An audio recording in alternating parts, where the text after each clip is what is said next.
Cool. Okay, and we're live. So welcome back to another episode of Cool Story Bro. Today I've got with me Ollie and Lynn, and today I want to talk about,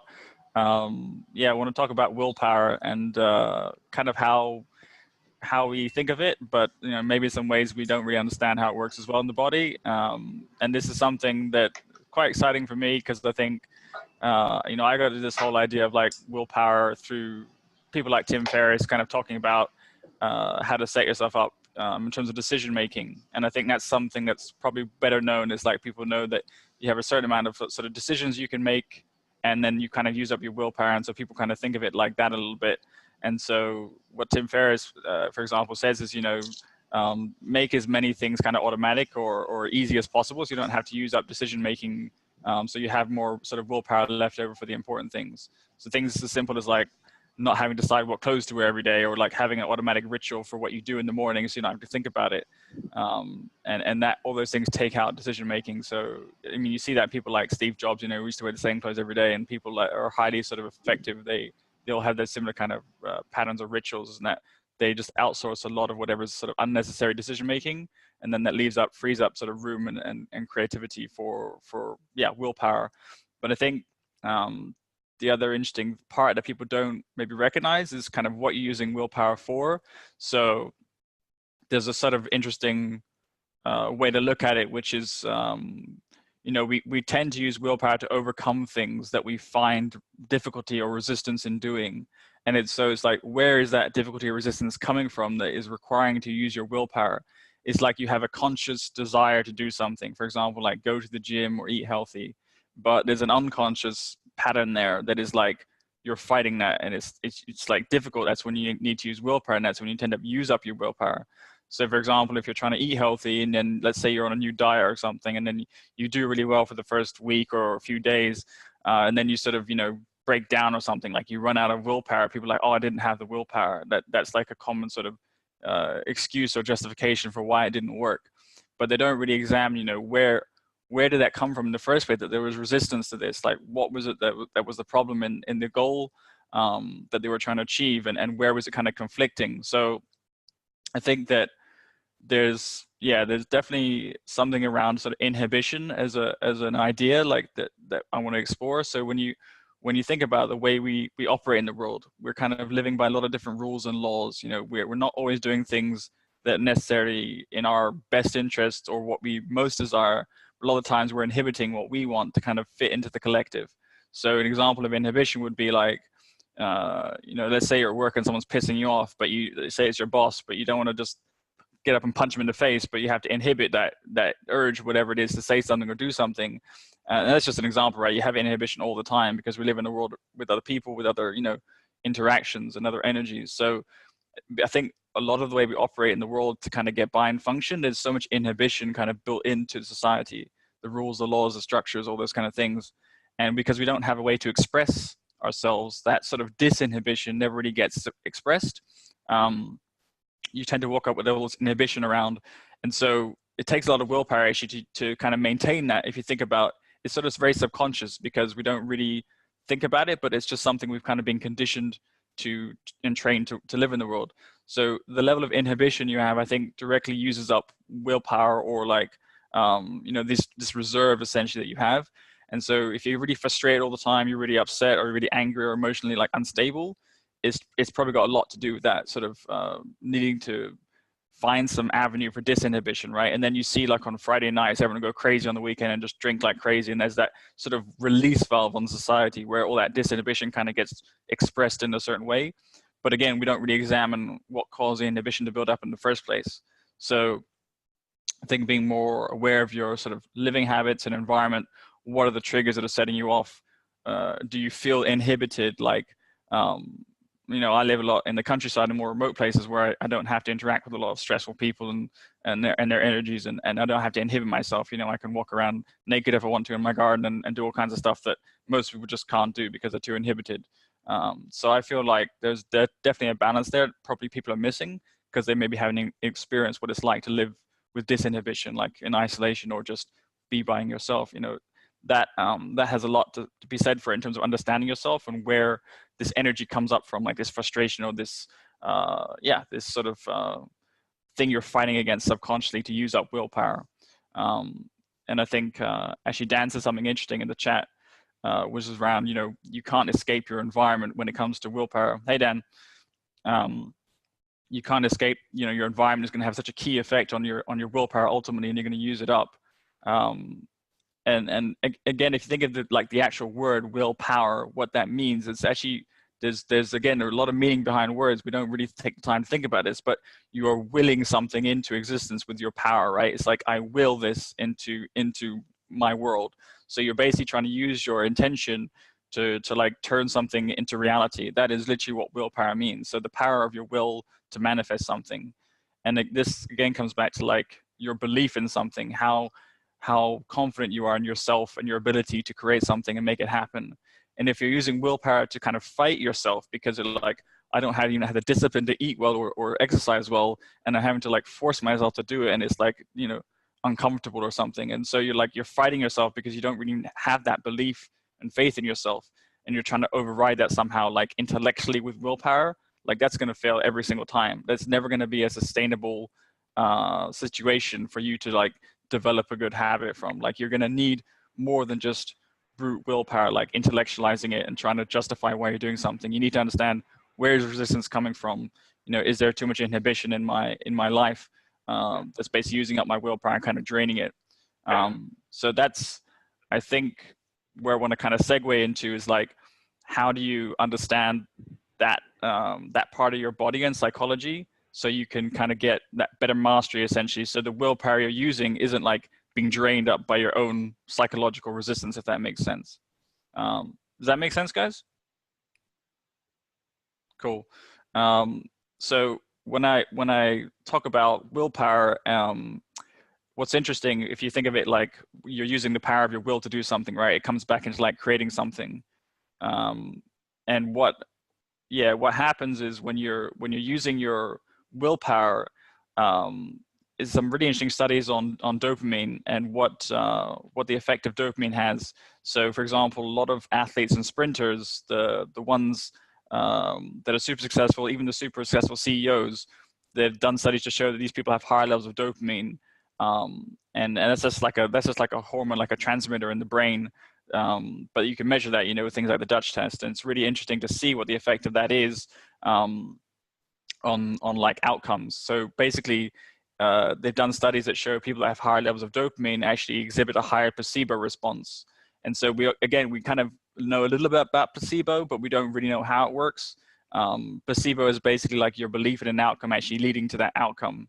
And so that's pretty powerful because that comes back to willpower. It's like you're trying to create something, and then the chance of success of that actually becoming reality is directly correlated to dopamine. People call it willpower, whatever you want to call it. But if you have low dopamine, again, you're going to really struggle to use your willpower because you basically don't have the substance there that your brain needs. So the interesting thing about dopamine, if it's creating a higher placebo response, what that means is that the more dopamine you have, the higher the chance in your belief in something actually leading to that outcome. And they've done some good studies on this. Like there's an episode of Joe Rogan with Rhonda Patrick, and I wrote some Facebook posts about this, kind of explaining what they were saying is like, what are the factors that cause this? And they didn't even really crack this connection to like the willpower and manifesting what you want to create in the world. They didn't really make that connection. They were just talking about the health studies of like placebo response. So basically, we control for placebo in all these studies. You do double-blind placebo controls to make sure that you're not affecting the placebo response with the drugs, because a lot of times drugs don't have much better response than the placebo, which is people believe they're going to work and then they work. And so that's a big effect in drugs and pharmaceuticals, and they always have to control for that. But essentially, they've shown that if you have a higher dopamine, you have a higher placebo response, which means, if you believe in something's going to work, like the doctor tells you, take this pill, it's going to work. If you have higher dopamine, there's a higher chance you're actually going to demonstrate and exhibit that placebo response in your body, in your actual physiology. So just the same way that it works in the body, it's the same way that mind, and willpower works in the mind. It's like you're trying to create something, manifest that into your world. But if you have low dopamine, it's just not going to happen for you. And they showed the other way. If you have low dopamine, you basically have nocebo, which means you can't demonstrate that response. Dan's having a real good time there with his back scratching pad. What's that you're using there, Dan? Nice. That's all right. We can all learn something new. Um, but yeah, so that was super interesting. And then like what creates dopamine in the body, there's, if you understand the hormonal pathways, a big one is sunlight. So that's why it comes back to the point that they found sprinters in sunny states in America have higher levels of dopamine because they're exposed to more sunlight. So that's a natural way of increasing it in the body. And again, so much of our physiology comes from sunlight and natural light, and I talk about this all the time. But you can actually measure this in the body. You can take a Dutch test. You can see where your dopamine levels are, and you can experiment. You can go spend more time in the sun and then measure it again. So I had my Dutch test done about a year ago. Actually, I'm going to get it done in a few more months when I go back to London, just to kind of see what the effect of this lifestyle is, because I'm in the sun and outdoors a lot more. But I was already doing that before the first one, so my baseline level was pretty good, and dopamine levels, pretty happy with that, and the other sort of hormones in the Dutch test as well. So if you're depleted of sunlight and you're depleted of like the precursors that you need to build hormones, like dopamine, if you look at like the pathways there are in the body, I don't want to get too nerdy, but you have things like L-DOPA, and that's sort of that's a process, how that's made in the body is a process of like requiring lots of enzymes and proteins and things. But basically people tend to be deficient in one or more of these things, and then there are things in their environment that are blocking the production of these proteins and these enzymes. So I think a big deficiency people have, if you look at like some of these pathways, is like tyrosinase is like an enzyme which converts tryptophan into L-DOPA, and then from L-DOPA it turns into dopamine and all these other hormones, and all these pathways are just kind of broken or not working properly in people because they're deprived of sunlight, because of their environment. So again, it's like you're stuck in this low light indoor world, deprived of sunlight, deprived of dopamine, and you're trying to use your willpower to change and fight yourself and overcome some resistance. I mean, you're just stacking everything against you. It's like, it's kind of mad how we're all living like that as normal, as sort of the baseline, and we're just talking about willpower and just fight through it. And it makes everything into a struggle. Like it doesn't need to feel like a struggle. It can be quite effortless if you feel you have like belief in yourself and faith in yourself, and you've got a lot of dopamine, you've got a lot of sunlight, you can create your reality, you've got the energy, you're not like just fighting yourself. So I think that is something that I've had, obviously, a realization recently about how powerful that is. And obviously as I get more into nature and spend more time in the sun, dopamine levels build. Willpower becomes kind of effortless because you know what to do. You kind of feel guided. That's the other thing with willpower. I'll come to you in a minute, Lynn, but that's the last thing I kind of want to say with willpower, is that we think we know what's best for us, and so we're using our willpower consciously to try and create a reality that we think is good for us. But a lot of time we don't even know, because we're following someone else's like belief systems, or whatever their faith or society has told you, this is important, you need to do this. And so we might be chasing and getting a six-pack because we think that's the definition of health that we should all be pursuing. But there's probably 1,000 things in your body you want to fix first before you start focusing on like abs or something, right? So it's like a lot of time we're using willpower for something that's not really going to bring us the result we're looking for. It's like some temporary illusion of like health or happiness or something, and then it goes and it's fleeting. So it's like when you use up your willpower on things that are not really bringing you results, again, it's going to kind of demoralize you, because you're like, oh, that didn't work, or oh, that didn't work. So there's just so many sort of pitfalls where people kind of get stuck, and I kind of touched on some of them, but yeah, we can definitely go deeper into this. Maybe Lynn, I'll hand it over to you. Yes, it's really makes you think of something particular, a question. With the current lifestyle we're living, so I guess ultimately it'd be amazing if everyone could live the lifestyle that you're living right now. I know I'd enjoy it, definitely, working my plan. But if we're a bit if we're negative about it and assume it's not going to happen, it's only going to get worse, are there ways that you think that could be implemented into our current mass lifestyle, which wouldn't be seen as like extremes, for example, that could be implemented? Or is it one of those things where there's no avoiding it, you just need to be outside more for as much as possible? So what are your thoughts on that? Yeah, I think when it comes to like dopamine as an example, because I was kind of saying how that higher levels of dopamine is a bit higher placebo response, there are sort of other factors, like in that Joe Rogan interview with Rhonda Patrick, they talk about like DHA. So that's another huge factor in linked to building dopamine. And that's linked to, eating good quality seafood and fats. And again, those things people are deficient in today. So, you know, so that's definitely other areas and ways of building dopamine. You can also look at like the precursors. So like L-Dopa is something that you need that enzyme to make, and a lot of people are deficient, so they don't make enough of that, and then they can't make enough of the other hormones. So you can take things like there's a herb called Mucuna pruriens, and that's got L-Dopa already, you know, synthesized in that form that your body needs it, so it doesn't have to make it through all the other previous steps. So people can take that, for example, to get over maybe the immediate deficiency, that sort of hump, you know, to get over that, so that they can build dopamine faster. And obviously, if you combine it with things like sunlight, it's just going to work so much better. So like even 5 minutes of sun first thing in the morning, you know, 5 minutes of sun at lunch, take your lunches outside, whatever you can do to get into nature. It can even be through the clouds, you're getting a lot more light, right? In terms of the amount of lux, the brightness, the number of units of brightness through the clouds is way higher than you get in an office indoors. So people are basically living 95% of their waking life indoors, and they sleep indoors. And then, you know, maybe they get outside once every few days or once a week or something, and they have their clothes on, so they're not even getting, you know, the sunlight on the skin to be able to make a lot of these hormones. So there's a lot of factors. I would say that probably sunlight is probably the 80-20 of it. If you can get more of that, even in cold countries, you're just going to have to get a tolerance to the cold, so you can be outside and get more of the skin under the sun. That's probably the first thing. But yeah, there's things like DHA builds dopamine. And then in terms of like willpower not depleting it, it probably comes back to, you know, everything's kind of connected. It probably comes back to like stress. If you have a lot of stress, you're going to deplete your hormones. And again, you won't have enough precursors to build enough dopamine. So reducing stress and understanding where that comes from in the body. And then willpower in terms of eliminating stressful decisions you have to make on a daily basis. So like if you wake up, you know what clothes you're going to wear, you know, your whole routine, everything's automatic.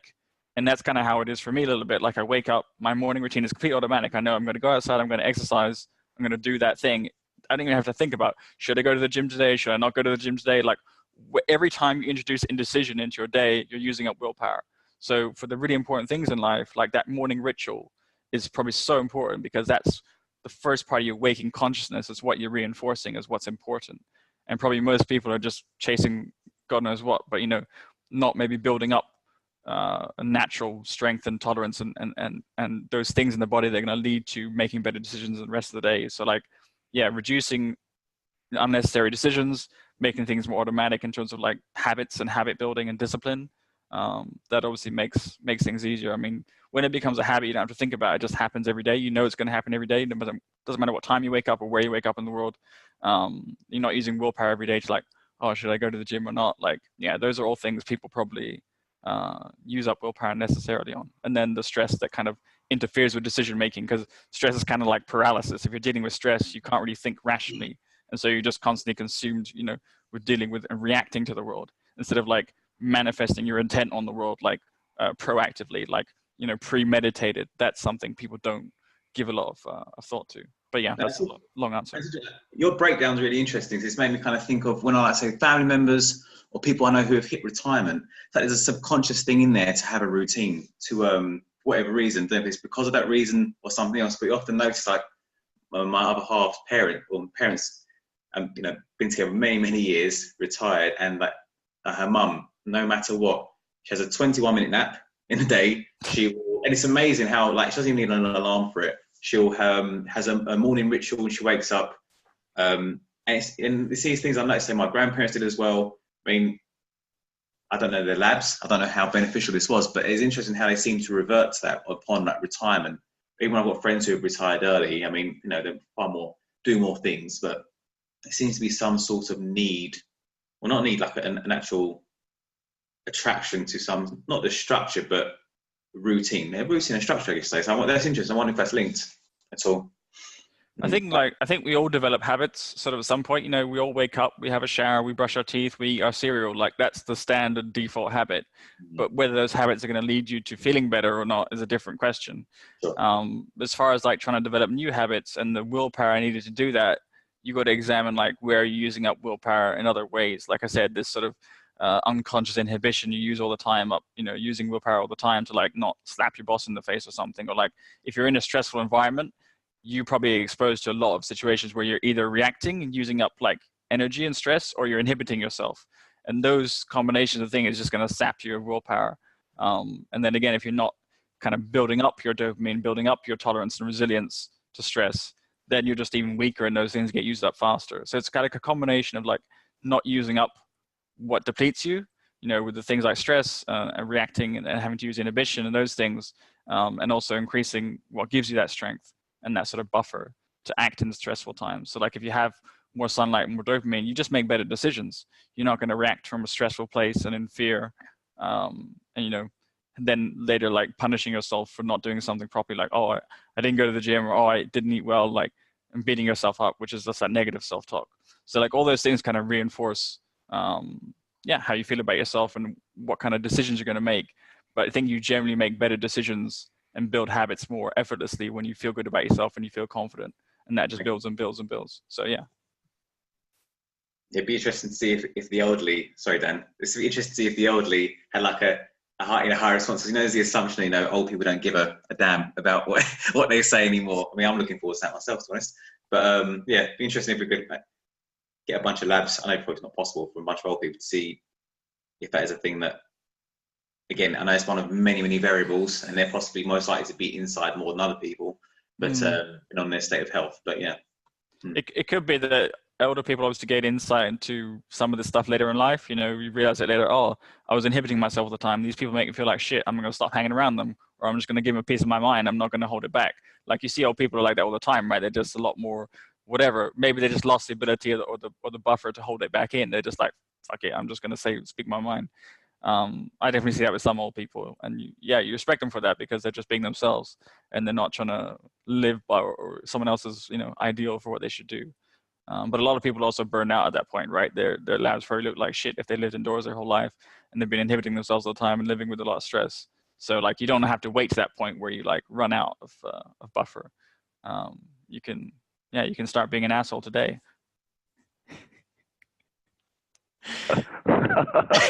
Indeed.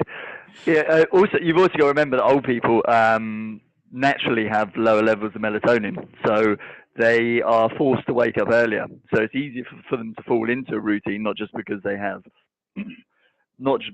less requirements of things they need to do during the day, but also because their sleep wake time is shorter. So they sleep for less time, they wake for a longer period of time, and I think that without structuring routine around that, you'd probably drive yourself pretty mad. I mean, if any of you have had in some periods of insomnia, if you don't, and you wake up early, if you don't go and focus yourself and have something set that you do, then you just kind of lose all plot, and you just lie in bed for hours thinking about crazy random thoughts, which can be beneficial sometimes, but all the time. But a good point I wanted to bring in as well is the routine is also about the bringing yourself in and aligning yourself with your circadian rhythms at a specific point within a day throughout the period of the day. And it does seem boring at times, and that's why there's always the need for what's the term I'm looking for? I actually wrote this down last night. It was the difference between I can't even read my own notes. Between routine and novelty. So it's trying to strike a fine balance between the two, I think, is massively important.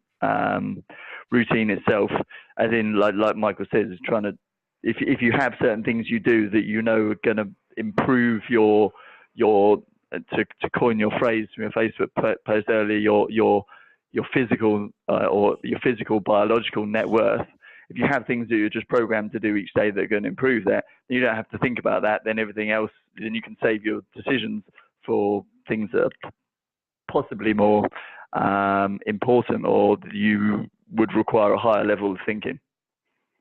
Yeah, that's pretty much where I want to go. But some things don't require decision making. Go on, finish your point, and then I'll pick up from there. No. Karen. I was just going to say that no, you finish what you're saying, and then I'll jump in. Like the post I made this morning was basically about people have different bank accounts and they're only looking at one, so it's like we don't realize what we're spending to make dollars in the other bank account. But basically it comes back to the same point of like, if you don't make the right decisions to kind of maintain your body and build a surplus, you're going to run out of reserves to do everything else, and that comes exactly down to willpower and decision making. If you don't set yourself up for your brain to work properly and feel like you're in control and you're kind of like creating your reality, then you're reacting to the world around you, and you're just going to kind of deplete yourself. So I think the point about old people is interesting because, yeah, like Dan said, they run out of melatonin, and a lot of that is because they're just exposed to a lot of junk light for decades and decades, and then their body starts making melatonin and the sleep quality goes down. So if you're not getting good sleep and you're waking up, you know, basically earlier and earlier and with less and less sleep as you get older and you run out of melatonin, that's just a sign you kind of aged and stressed the body out too much. And it's hard to come back from that. So I think routines are good at any point in life if they increase, like Dan was saying, your physiological, biological net worth, and that sort of foundation lets you make better decisions in the rest of your life, and puts things into perspective. Like, what are you using willpower for? Like, is it a stupid thing that's not going to bring you the results that you actually think you want to get? Like I said, chasing six-pack abs before you fixed your brain and you know, your sleep and all these other things, it's just kind of stupid. Like, it doesn't make a lot of sense for longevity. But you've been conditioned from looking at this Men's Health magazine that this six-pack ab is going to give you, you know, amazing amount of whatever, woman, wealth, happiness, and it's bullshit. Like, if you don't get good sleep, you're not going to function well, and that's probably most people, you know, focusing on things like that and using willpower to, like, oh, go to bed at a certain time, keep the lights off after dark, like whatever you know is going to give you that foundation and build your surplus. That's going to give you a much higher ROI. So it's like examining what you're using willpower for on a daily basis, what's unnecessary. Like, so much of the inhibition from society is probably unnecessary. You can get rid of a lot of that, and then you're not depleting yourself of decision making and using up willpower on that stupid stuff, or silly goals that are just not going to get you where you know, to an actual place where you feel better. And understanding, okay, this is the stuff that's actually going to move the needle in my health. Give me that reserve, give me that buffer, you know, to operate better in the rest of the world and react to all the other things that might have otherwise been stressful. But now I feel really good and in control because I've set myself up, and I don't even feel like I'm using willpower. It feels kind of effortless. Like I'm just moving with the flow, and I feel kind of guided to know what the right answer is. And so you're needing to step in a lot less and force things with your willpower than you would otherwise. And that's how I think we're trained to operate, is like just force, just push harder on the pedal, and then we just burn ourselves out faster, you know, using up all this willpower.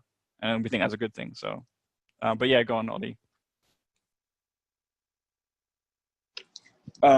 Yeah, I think that's a good point about willpower being sort of a product, especially being a product of environment. You know, I think you really cannot escape environment, and I think that it's also on the flip side, it's very difficult sometimes to understand which inputs that are stopping you from being basically congruent from what you want to do and what you're actually doing. It can be environment, but if you can only sometimes go into that disinhibition sometimes in small steps. You can't, unless you completely change your environment sometimes, because you have like so many routines, right? And yeah, I think that the key of it and the simplest way to kind of address that is really just to build a base with your body, build a foundation with your body. Because I think a lot of people have this, what I'm trying to say is that a lot of people have this thing where they think, you know, the mind is separate to the body in some ways. But I think everything you're saying is showing just how much it's linked, you know?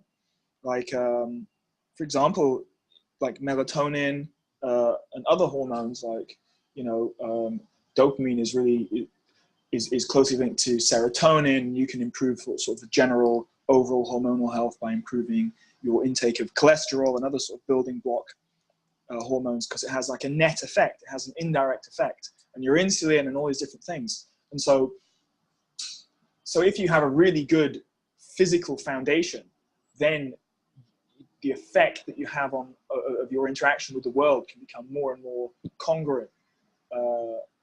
Your mental identity self and your physical body can get closer and closer. And, you know, a lot of that you can explain with the link between dopamine and serotonin, because they both work together at the same time. So, you know, dopamine is kind of all about being, a lot of it is about feeling good, but so is serotonin. You know, you hear about you know, Jordan Peterson and the lobsters having serotonin, and that being about hierarchies. But serotonin is also about having routine. You know, it's about your part of the way it's produced is linked to the way that your mind sees itself in the world. It's about a reward system, which is a hierarchical system is kind of contingent upon that. That's kind of a deeper dynamic, and that fits in with dopamine. So when you have a routine, when you see yourself doing things, and when you're able to close that link more and more between kind of what you're doing and what you're trying to do, you can rely less and less. So to wrap that rant up, I would say like what you could do to other things you could do to increase your dopamine is to have focus on the indirect effect a little bit. You can eat more.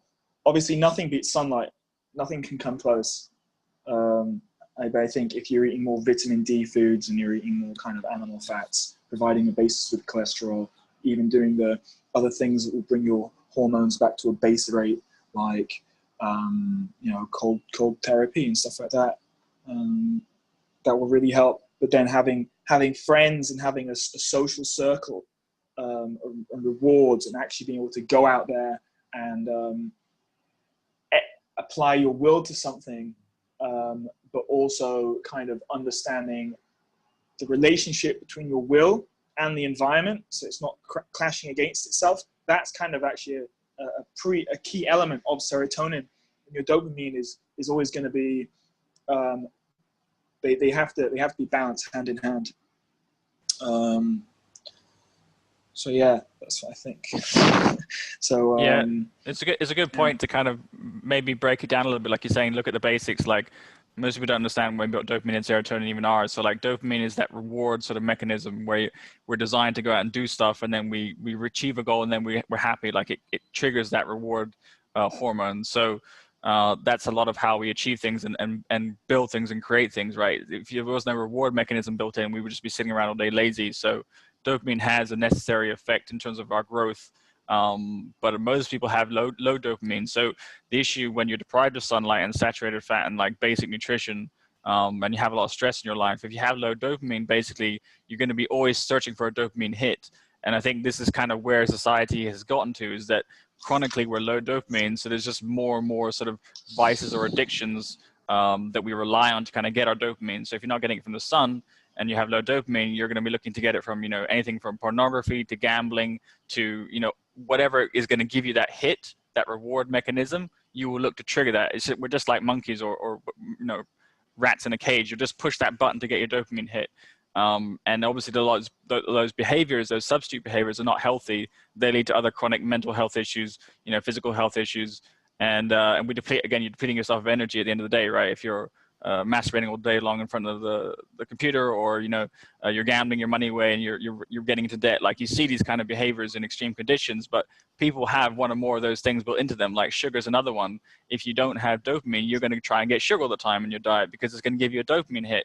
And so people are addicted to sugar now. It's in every single food. Like the food scientists and the corporations have figured this out. You can just keep people low dopamine and then keep them on trashy foods and sugar. And then so there's many ways that this is exhibited. And then again, you're beating yourself up for that because like, oh, I had sugar again. Oh, I had this again. And you're kind of beating yourself up for sort of ways you're responding, but you're not understanding your physiology of like, oh, I craved this sugar because I didn't have dopamine. And now that I get enough dopamine in my body, I'm not craving this anymore. So a lot of these habits just naturally fall away when you've got a higher baseline of dopamine and you know how to build it. And that's when it comes back to you can't escape your environment because there's just no way to build dopamine indoors. Honestly, in my opinion, you just can't do it. You need some level of outdoor, like our physiology is designed to evolve outside. But Dan's got a point, so I'll hand over to him. No, not so much as a point. It's actually a question for you. The past couple of days, actually, I've hit upon something that when sunlight and being outside doesn't actually help. Now, sure. not that you're having too much sunlight, but sometimes it took a while for me to figure this out. But sometimes there is a point where there is a kind of a rate limiting enzyme within your body that means that even the sunlight can't make the dopamine that you need in order to have motivation. The past 3 days I've had that. I've realised that the kind of hay fever season kicked up a bit. It's still a bit of a problem for me. I've had a bit of a chest infection as well.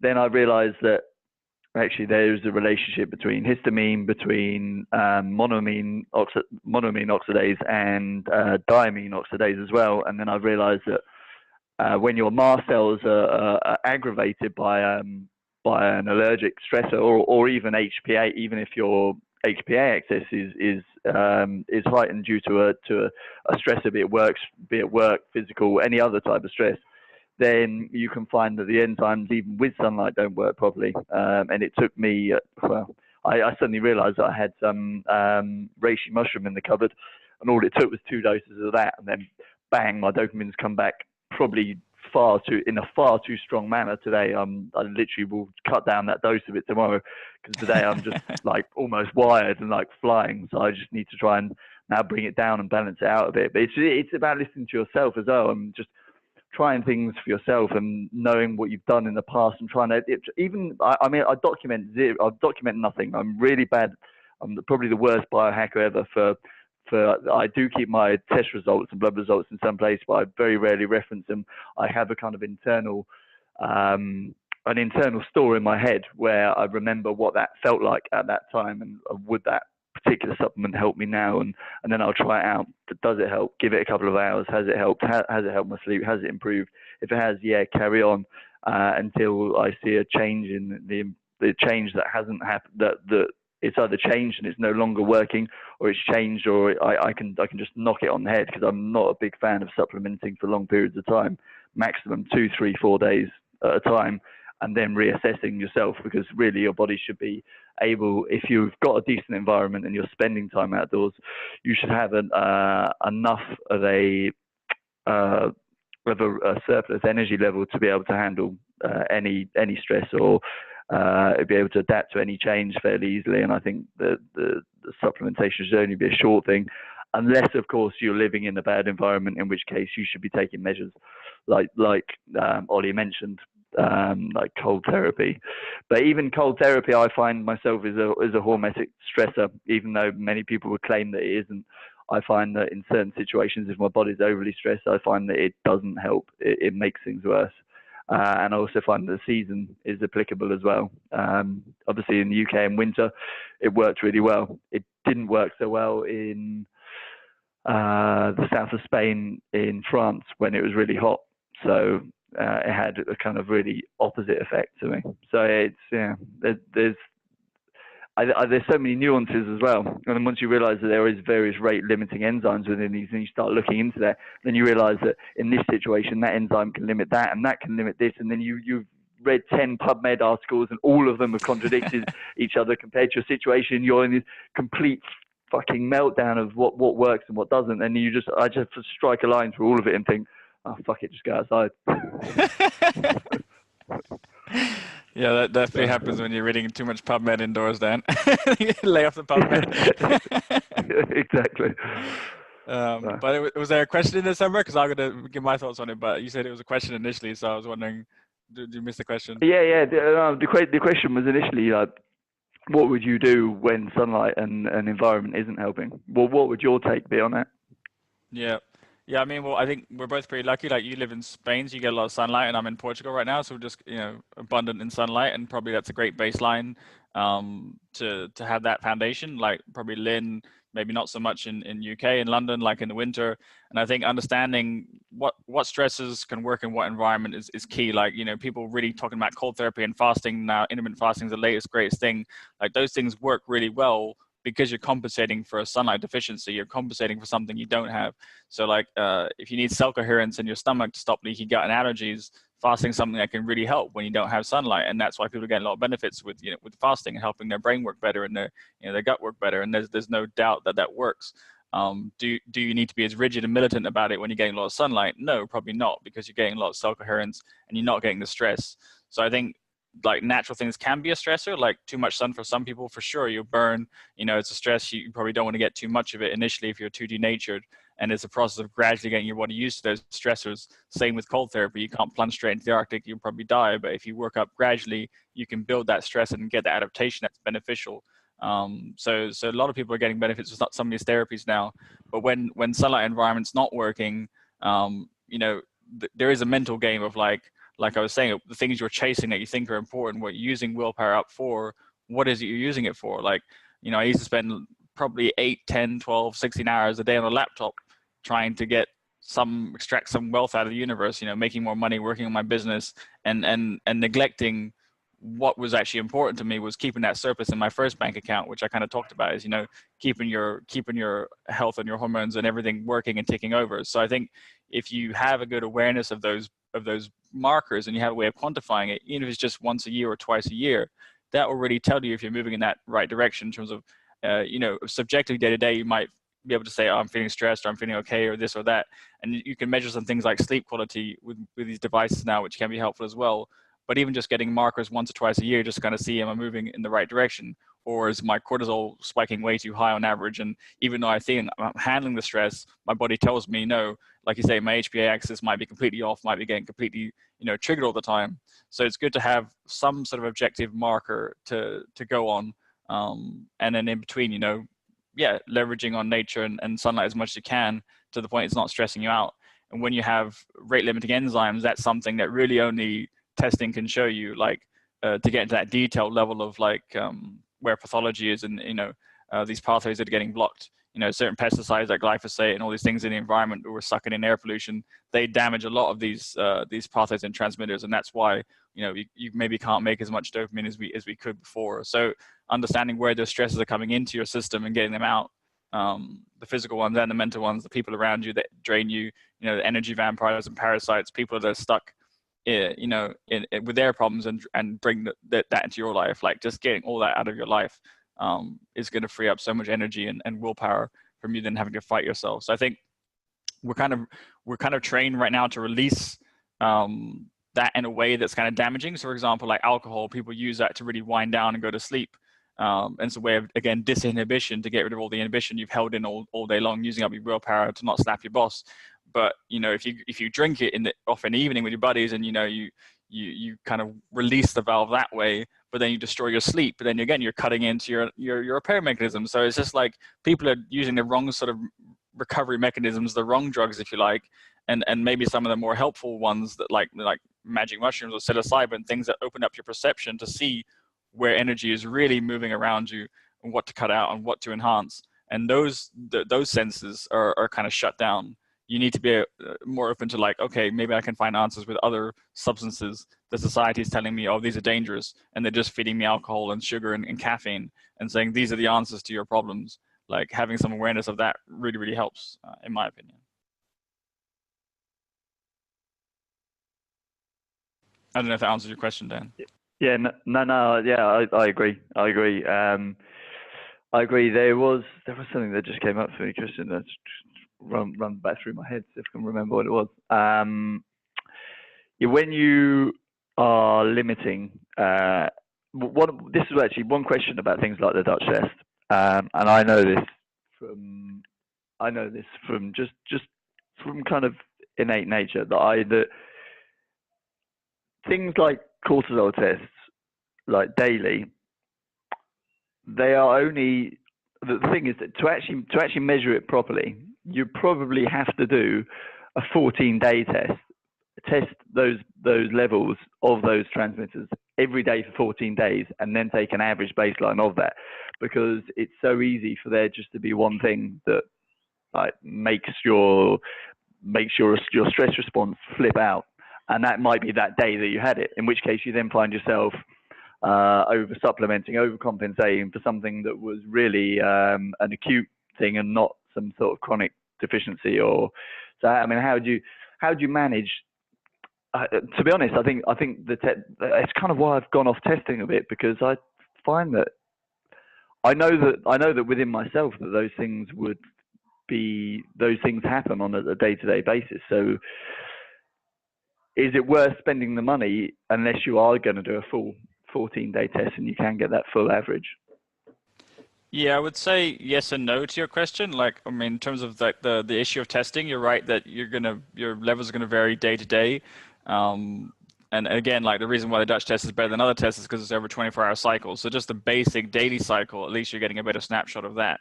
But if you've had a really stressful week, let's say you're sleep deprived all week, of course, it's not a good idea to go and get your test taken because you know there's other factors. So you want to take it, probably you want to schedule it for a time where you've had a fairly average week. And I wouldn't say your hormones are going to vary that massively just from one day's stress the day before. It's kind of a cumulative thing, usually with chronic, with hormone deficiencies.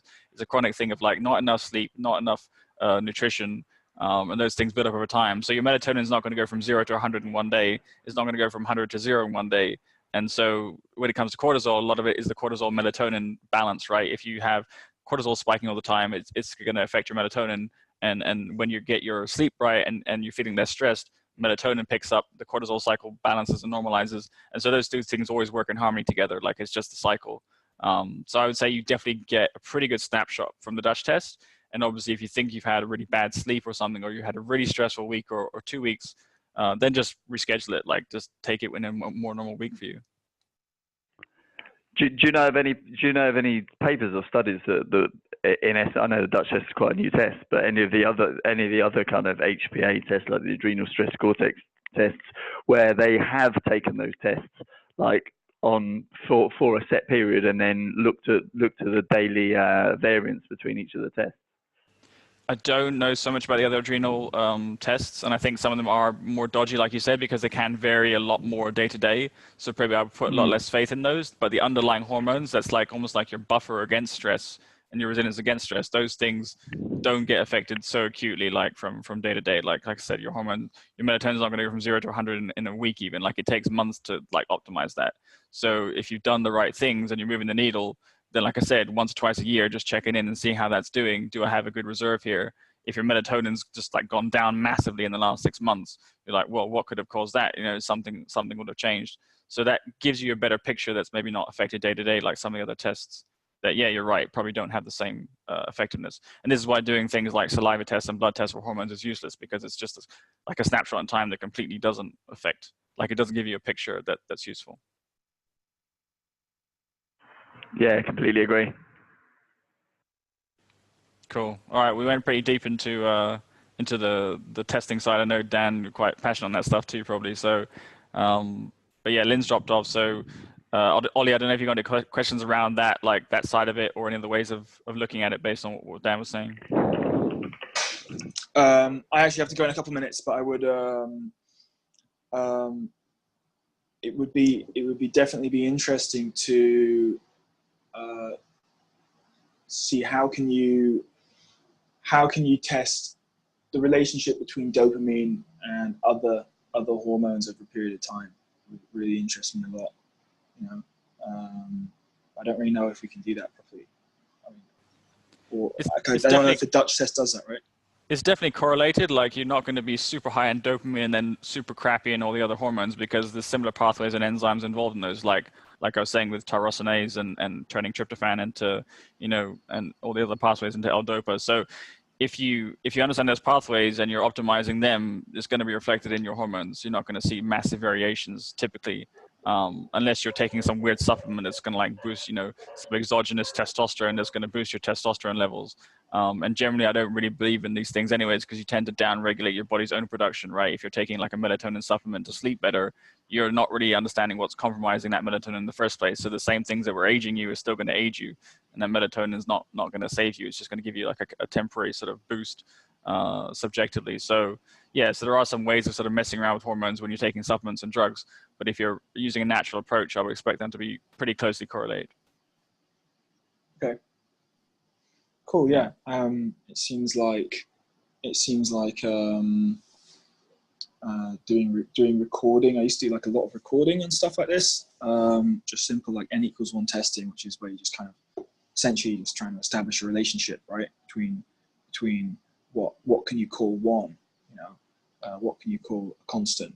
And I really think that there's so much interesting testing stuff sort of coming up now, because it allows you to move away from simple answers of what this means and what that means, and it can become super hyper personalized. You know? And I think, yeah, I want to try and find a way personally to try to do super regular tests on hormones, like once a month or something. actually trying to find that. I was wondering if you know anything that is like that now. Doesn't require being there for a whole day. Or... Yeah. I think when it comes to hormones, it's just kind of emerging science still. Like a lot of stuff is we thought we understood is changing, and so it's not really like a established science, and probably this personalized testing that we're going to get in the next 5-10 years, it isn't quite there today. Like the Dutch test is probably the best one out there for like the masses to use. And even that one, you have to go through a physician and all kinds of stuff. So it's not as convenient or practical as we'd like. Like probably there are some other measures of stress, which if you understand what stress is doing, is depleting your hormones basically. So that's the number one thing you want to understand, where it's coming from and how to measure it and how to reduce it. So things like heart rate variability is a pretty easy one to test. You can buy like a home kit, with either like a handheld meters and a chest strap, and you can pretty much quickly get a gauge on like through the day what's causing you stress, how your heart rate variability is being affected, and if you know that's the case, it's going to be damaging your hormones. You're going to be depleting, using up your reserves and your buffer, and then you won't have any willpower left. You won't have the dopamine left to make those decisions to create a reality. So I think probably stress. It does come back to stress. We should do another show on that. Maybe go into more detail around some of the testing. But that day to day, that builds up. That chronic stress builds up, and that definitely causes issues with sleep, with repair, and then like I said, all these hormones getting depleted. And then people being told all kinds of nonsense like, go low cholesterol, low saturated fat. I mean, all the bad advice, all the wrong advice you can imagine from the experts. So like they're basically failing everyone massively, and that's going to cause a lot of problems. People keep relying on the experts instead of testing themselves and actually learning a bit about their body for themselves. But yeah, that's what I would say is go with the Dutch test, try and get it done once or twice a year to start with and have a baseline, especially when you're young, because then at least you know where you were. And I think the earlier you can start, the better. Once you're ready 30, 40, 50 and have chronic health issues, I mean, what good is it to you? You're fighting to get back what you lost. So it's better to get that awareness first when you still have it, and then know how to maintain that and basically prolong that longevity instead of like trying to get it back later when you've lost it. But yeah, I don't know, Dan, if you have anything to add. Yeah, just a practical tip. I do know somewhere in the UK that will do the Dutch test via mail order. That was pretty cool. I was using BioLab. You don't have to. Yeah, you don't have to go, and you don't have to go in person. You don't have to see a physician. You have to go through a particular pathway through a naturopath in Cornwall, and she will order the tests. You order the tests through her, and the kits will get forwarded out to you wherever you are. I've used it in Spain and for saliva tests and sent them back without problem, and blood tests as well. That's really cool.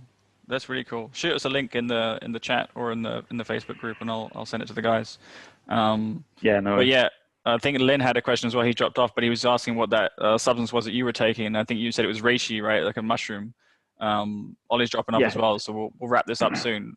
But just to that point about mushrooms in general, I think I've got a lot of benefit of using natural plant foods, and I think mushrooms are probably one of the most powerful medicinal foods around. And it's completely underrated, again, because we don't understand it. Yeah, we'll catch you later, Ollie. It's completely misunderstood how these foods work in the body. I've been using lion's mane in quite high doses the last sort of month or two, just to kind of regrow nerves in the brain, and I've felt some phenomenal health effects, like stuff that seems like magical almost. Like no one talks about this stuff, but these foods have been around for thousands of years. People have been using them, and we've lost that knowledge completely. I do about 750 milligrams of lion's mane every day, and have done probably for on and off for about the past year. I cycle it a bit because I find that after a while it doesn't work. But sometimes I find it a very, very stimulatory effect. In fact, lion's mane combined with the reishi together is almost a bit too much for me. Like that's why it's feeling a bit like I am today. Is just a bit like amped. You might. Like compared to the fact I've had 3 days of just like really unclear, unmotivated thinking to just woke up at 6 o'clock today, bang, and then because I wrote that last night on the thing, and then written 3 pages of ideas down was doing it. But yeah, I just need to gave the motivation to write your bio and get on the call. So it obviously worked. Well, it took it took more than 3 days. It took like 31 days, almost 30 days to actually write the bio. But I think I was avoiding that, so I think that was like a psychological block for me. Once I realised that I'd been putting that off, and I brought that to the thing, and I finally wrote it, and then started moving ahead. Like everything, not just that, but everything seemed to push through. But I don't know whether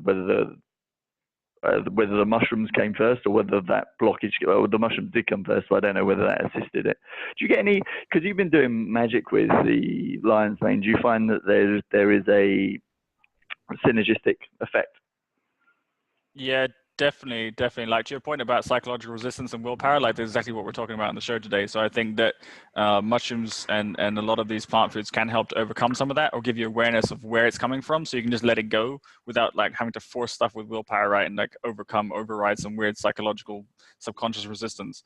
But in terms of the combination of lion's mane, like you were saying, you're doing 750 milligrams a day. I've only started using it maybe 2 months ago. Actually, before I started using magic, I just heard about it on Paul Stamets' interview with Joe Rogan, and he was talking about the benefits of combining lion's mane with psilocybin and niacin, and basically that combination to really promoting neurogenesis and circulating those substances in the body to get a better effect. So I haven't tried the niacin in combination really, but I think you get a lot of benefits just with circulation. If you're just doing yoga and exercise, you get the same kind of circulatory benefits. So I've basically been taking lion's mane and magic together. And lion's mane I do every day, and I do about 5 grams a day. So I've kind of built up to that dose, and that's probably, several magnitude orders higher than what you're taking. But I haven't found an effect where it's kind of like stops working for me. I feel like it just gets better and better so far, and it could just be I'm haven't reached that plateau yet. So maybe once I do, then I'll use a lower maintenance dose or something. It could work like that. But I feel there's just so many benefits I haven't even touched yet with lion's mane. Are you what are you taking, the whole fruiting body? Are you taking you taking everything, the spores, the myceliums, and the whole fruiting body itself? The one that I'm taking now is just fruiting body. That's the supplier in the UK I found, and I've read that that's supposed to be better for certain benefits. And there's other people say mycelium's better. I think maybe better to have something, rotate different sources or have something from a mix. But I think the fruiting body has the most potent effect as far as lion's mane goes specifically. And Paul Stamets' brand, he actually uses the mycelium. So maybe he thinks that works better. But some people say what's his brand called? Is he the Host Defense guy? Yeah. Host Defense. I got a bottle here actually. I was going to show you, but it's a Host Defense. Yeah, I started using that, but then ended up finding another one which I found more powerful. But then I started. I think it's more powerful just because the capsules are bigger, not because of any other reason. And then my negligence didn't check it in the first instance. But you find that do you find any ill effects from magic? Do you find like lowered? No. Like what? Go on. You say lowered what? Like a lowered serotonin post, or like a. Yeah, no, it's interesting. I think if you have a serotonin imbalance, you might find a sort of come down effect, just like what people do with other drugs. You take like whatever LSD or ecstasy or something, you get a come down effect. So a lot of that comes from just imbalances in neurochemistry in the first place, and then you're just spiking something, and then obviously burning through you whatever precursors you had, and then you have a crash. I don't find that to be the case with magic, but I also find it's something you can build up tolerance to easily. So it's something I don't take very often. I take lion's mane every single day. And then obviously on the days that I'm taking magic, I also stack it with lion's mane. But lion's mane doesn't have that obviously effect on peaking serotonin. It doesn't produce anything like magic does, like DMT type substances in the brain. So it's not as stimulating maybe acutely, but the benefits of like on the nervous system, I think is even maybe more powerful over time than just psilocybin, just that alone. And I think that again, if you're pushing something like that into your brain that's really powerful, you don't have a strong nervous system or a strong baseline, it's very easy to get yourself out of balance. And that's what people do with a lot of drugs. They don't really have a strong foundation. What I think lion's mane does, if you have sunlight and saturated fat in lion's mane, it's got all the tools it needs to like remyelinate the nerves and build a new nervous system. And that nervous system then can handle more stress, like more sunlight, more magic, more whatever you're going to put into it, you're going to tolerate it better. So like I don't get any vomiting or side effects or nausea. But when I see other people taking magic, they get that quite commonly, and I'm taking pretty high doses. So I just don't see any of that. And I used to take it 10, 20 years ago, not 20 years ago, not that young, that old, but 10, 15 years ago. And yeah, I had the same issues, nausea, vomiting, all that kind of stuff. So, interesting. Yeah. So yeah, that, now that you've got higher redox potential, you find that those things just don't happen. It's interesting actually. Yeah, I tried hallucinogenics a lot when I was younger, and never really had a good experience from any of them. Up until 2CB last year, which case I found it was really really quite a good experience. I've could be you're in a better place now too, though, right? Oh, massively, yeah. Massively a better place. I've got both physically and mentally. But I've got one other thing actually, the on the niacin thing, I have been taking niacin. I find that actually a great hack for me is niacin and a sauna. I find that it's very, I have a kind of glow for about 3-4 days afterwards. How often do you take it then? Like just when you're using the sauna? Pardon? How often do you take it? I will only. I mean, I've done it. I've done it and then had a hot bath. I've done it and an exercise because the sauna was shut. But that was because if you've ever taken it properly, like just on its own, yeah. I tried it a couple of days ago. Yeah, it's quite an unpleasant experience. Like the prickles that you find, it's like arginine, over your whole body. That prickly rash. Yeah. So it was quite without a sauna to kind of release some of it. It feels a bit pent up, really. You definitely need exercise or a sauna with it on its own. I can imagine just sitting there on your own, and like you'd feel a bit. It's quite energizing as well. I felt so. I'm wondering if I had a buddy that took it, and he felt quite tired and groggy, but I felt like crazy wired, like I could just go run a marathon or something. Yeah. It is very energizing. Which again, I guess as the Chinese would say, like you still have to. There still has to be a balance of things that are energizing and things that are more calming. I know that myself. Yeah. I think for me, sunlight kind of normalizes everything because it gives you that really calm feeling. And so even if you're taking sort of very stimulating things that would otherwise maybe get you too wired, for me, somehow just that sunlight exposure, like heavy sunlight exposure, it tends to put all that into a different sort of perspective. Like my body can just handle that and not get too excited by it. And I don't take things like coffee anymore because that probably would be too much, but more subtle things like the mushrooms and niacin and stuff, it doesn't seem to faze me. Yeah, I literally cannot drink a single cup of coffee, even 3 sips, and I'm like, I'm gone. Bouncing around. Yeah. One other thing I was going to say to you, actually, what's your end goal with this group? That's one thing that I wasn't. Yeah, it's not defined. Like again, we don't always know where things are going to lead. But I had the idea of like people kept asking me because I post a lot on Facebook, a lot of stuff. People kept asking me, "Oh, when are you going to do a podcast? Or when are you going to start whatever some content?" And I never really felt like doing it because it felt like a chore. And obviously, I don't feel like I've got all the answers. I'm not an expert in everything. But the idea was basically, I'm sure there was a lot of us out there kind of on similar journeys. And I mean, I talk with a lot of people like you, and kind of just come together on different interests. So I'm pretty sure there are other people out there that have sort of different stories and experiences and journeys to share. And these things are useful to put out into the world because there's not enough people talking about this stuff. It's just, standard Joe Rogan type of diet, exercise, he does talk about some interesting stuff, but, the fairly mainstream stuff is pretty boring and pretty narrow.